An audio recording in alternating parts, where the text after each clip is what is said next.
सभामुख महोदय, कर्णाली प्रदेश सरकारको आर्थिक वर्ष 2079-80 को नीति तथा कार्यक्रम उप राय, सुझाव, टिप्पणी, धारणा र दृष्टिकोणहरू प्रस्तुत गर्ने यस ऐतिहासिक घडीमा ती महामानवहरूलाई सम्झन चाहन्छु जसको रगतले युगान्तकारी परिवर्तनको दस्तावेज अर्थात् संविधानका हरफहरू लेखिएका छन्। व्यवस्था परिवर्तन भएर प्रदेशको सीमाङ्कन तथा नामाङ्कन भएको छ।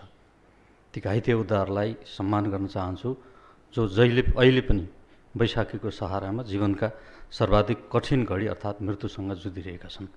ती गरिबीको पहाडले च्यापिएका दाजुभाइ तथा दिदीबहिनीहरूलाई नमन गर्न चाहन्छु जसले सिंहदरबार केन्द्रित शासन व्यवस्थालाई जनताको दैलोमा पुर्याउन निशस्त्र रूपमा हिंसक सिंहसँग जुधे, मात्रै जुधेन, दारा नङ्ग्रा झिकिदिए। तिनीहरूको अकथनीय सङ्घर्षको प्रतिफलस्वरूप हामी आफैले सम्मानित सदनको आफ्नो समृद्धिको नीति कार्यक्रम पेश गर्न योग्य भएका छौँ। बजेट विनियोजनको तयारी गरिरहेका छौँ। कहीँ कसैलाई कहिले यो भ्रम नरहोस् कि यो व्यवस्था र यी उपलब्धिहरू कसैको हुकुम प्रमाङ्गी र अनुकम्पाबाट किमार्थ प्राप्त भएका होइनन्।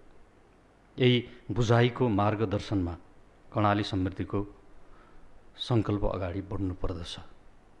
प्रस्तुत नीति तथा कार्यक्रमलाई समर्थन गर्नु मेरो दायित्व ठानेको छु। कर्णाली समृद्धिको सङ्कल्पका साथ आएको यस नीति तथा कार्यक्रमको मूल स्पिरिटप्रति सहमति जाहेर गर्न चाहन्छु।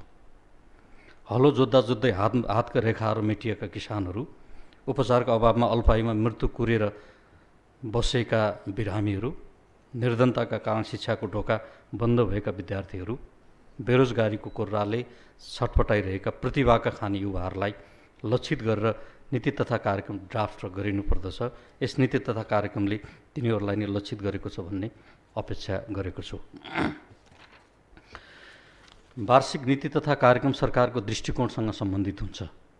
प्रदेशको आर्थिक, सुरक्षा, प्रशासनिक, शैक्षिक, स्वास्थ्य, सामाजिक, सांस्कृतिक, पर्यटन र औद्योगिक जीवन कस्तो हुने, त्यसका लागि कस्तो नीति र कार्यक्रम अवलम्बन गर्ने, कस्ता आयोजनाहरूलाई निरन्तरता दिने, कस्ता नयाँ आयोजनाहरू समावेश गर्ने, वार्षिक नीति र कार्यक्रममा यी समग्र पक्षहरू प्रतिबिम्बित हुनुपर्दछ, जुन प्रतिबिम्ब मूलभूत रूपमा प्रस्तुत नीति तथा कार्यक्रममा देख्न सकिन्छ।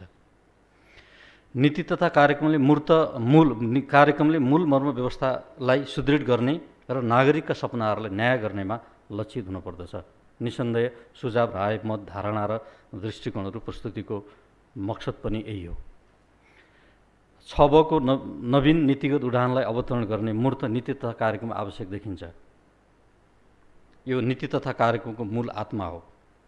एक मन्त्रालय, एक विशेष कार्यक्रम, मेक इन कर्णाली, स्वरोजगारमूलक गरी खाने कार्यक्रम, प्रदेश अस्पताललाई विशिष्टकृत रेफरल अस्पतालका रूपमा विकास गरिने, सेउ तथा ओखर विकास परियोजना जस्ता केही नवीन कार्यक्रमहरू कार्यान्वयनको प्रतिबद्धता नीति तथा कार्यक्रमले गरेको छ, जुन स्वागत योग्य छ। नीति तथा कार्यक्रमले अधुरा आयोजना सम्पन्न गर्ने वर्षको रूपमा यस वर्षलाई अङ्गीकार गरेको छ, जो सर्वाधिक महत्त्वपूर्ण यो नीति कार्यक्रमको पक्ष हो। सामूहिक विपद जोखिम दुर्घटना बिमा कार्यक्रम, शहीद स्मृति भत्ता, उच्च शिक्षा छात्रवृत्ति कार्यक्रम, मुख्यमन्त्री जीविकोपार्जन कार्यक्रम, छोरीको बचत खाता कार्यक्रम, मुख्यमन्त्री दलित आय आर्जन कार्यक्रम जस्ता फ्ल्यागसिप कार्यक्रमहरूको निरन्तरता पाएका छन्। यो नीति तथा कार्यक्रमको सकारात्मक पक्ष हो।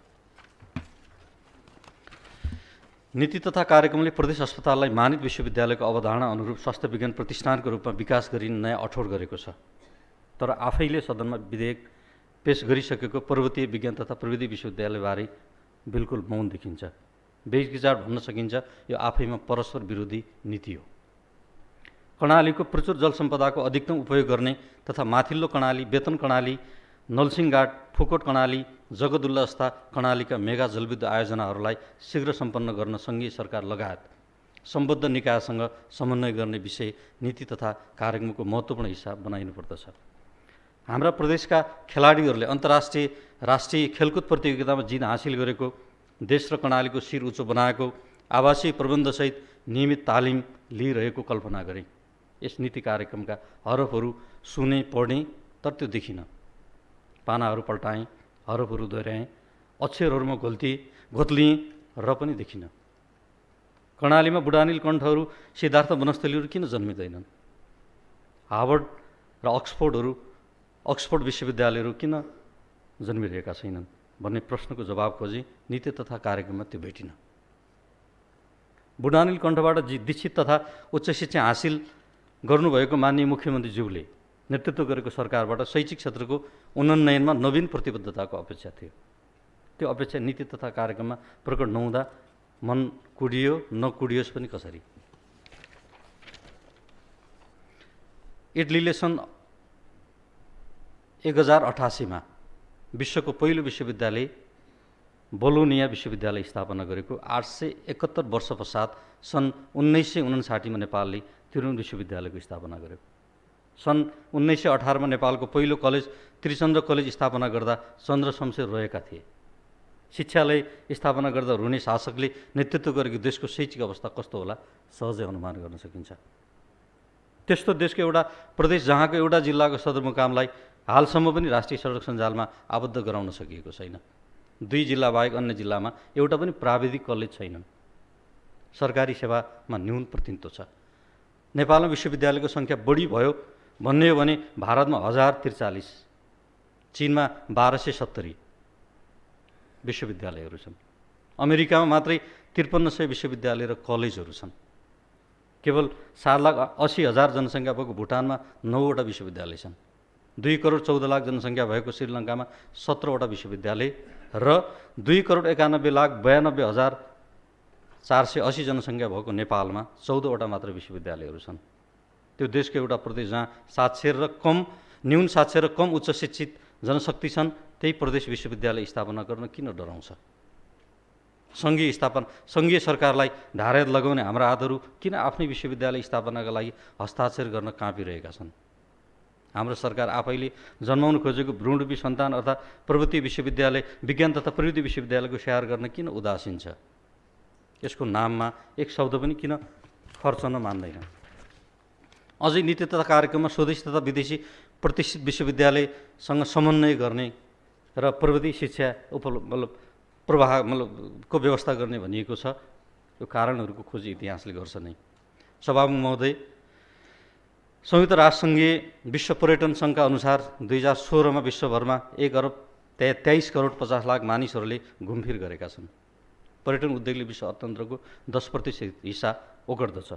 वर्ल्ड ट्रेड एन्ड टुरिज्म काउन्सिलको तथ्याङ्क अनुसार 2016 मा पर्यटन उद्योगले 4,27,000 प्रत्यक्ष रोजगारी सिर्जना गरेको छ नेपालमा। यो कुल रोजगारीको 2.9% हो। सन् 2016 मा 7,53,002 जना पर्यटक नेपालमा आएका थिए। सन् 2025 मा 25,22,000 पर्यटक नेपाल आउने प्रक्षेपण गरिएको छ। तर यसले खास गरिकन कम लगानीमा बढी आम्दानी गर्न सक्ने एउटा उद्योग पर्यटन उद्योग हो। यही वास्तविकतामा आधारित भएर पर्यटन विकासको ठोस र स्पष्ट नीति तथा कार्यक्रम ल्याइनु पर्दछ। 1,45 करोड जनसङ्ख्या भएको चीन र 1,40 करोड जनसङ्ख्या भएको भारतको बिचमा रहेको नेपालको पर्यटन उद्योग सञ्चालन गरेर अर्थतन्त्रलाई मजबुत बनाउन सकिने अवसरबाट कर्णाली भरपुर लाभान्वित हुनुपर्दछ। रारा, फोक्सोन्डो, काँक्री बिहार, कुबिन्डे जस्ता तालहरू, पातारासी जस्ता भर्जिन पर्यटकीय स्थलयुक्त एवं नेपाली भाषा, सभ्यता र संस्कृतिको उद्गम स्थल कर्णाली भएको वास्तविकतालाई हृदयङ्गम नगरी कर्णालीको वित्तीय अवस्थालाई सुधार्न सकिँदैन। सिंजा सभ्यता संरक्षण तथा विकास विधेयक पारित हुन नसक्नुले लाखौँ पर्यटकको बाटो छेकेको अनुभूति भएको छ।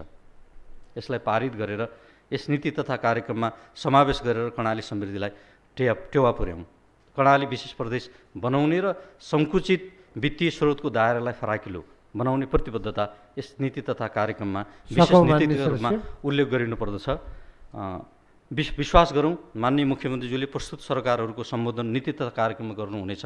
माननीय आर्थिक मामिला तथा योजना मन्त्रीज्यूले प्रस्तुत गर्ने अब 2079-80 को बजेटले नीति तथा कार्यक्रमलाई थप स्पष्ट र समृद्ध बनाउनेछ। धन्यवाद।